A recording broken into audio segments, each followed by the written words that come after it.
येथील महानगरपालिकेनं सोमवारी सकाळपासून पुन्हा अतिक्रमण हटाव मोहीम हाती घेतली आहे। झेंडीगेट परिसरात प्रभाग समिती कार्यालय आणि अतिक्रमण निर्मूलन विभागाच्या पथकानं सकाळी 8 वाजण्याच्या सुमारास कारवाई सुरू केली। यावेळी मोठा पोलीस बंदोबस्त तैनात करण्यात आला होता।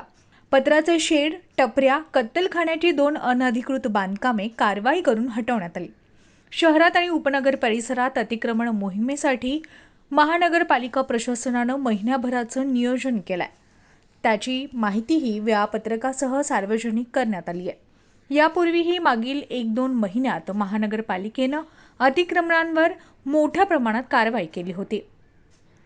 गेल्या 2 महिन्यात 485 अतिक्रमणे आणि 755हून अधिक अनधिकृत बॅनर होल्डिंग हटवण्यात आले। आता पुन्हा शहरामध्ये कारवाई सुरू करण्यात आली आहे। सोमवारी सकाळी झेंडीगेट परिसरात अनधिकृतपणे बांधण्यात आलेले पत्राचे शेड, टपऱ्या कारवाई करून हटवण्यात आल्या। यात 2 अनधिकृत कत्तलखाने जेसीबीच्या सहाय्यानं जमीनदोस्त करण्यात आले।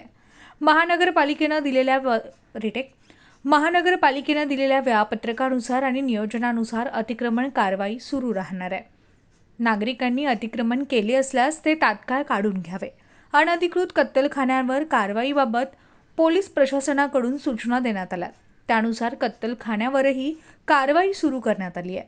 अनधिकृत कत्तलखाने तात्काळ काढून घ्यावेत, अन्यथा कारवाईला सामोरं जावं लागेल असा इशारा आयुक्त तथा प्रशासक यशवंत डांगे यांनी दिला।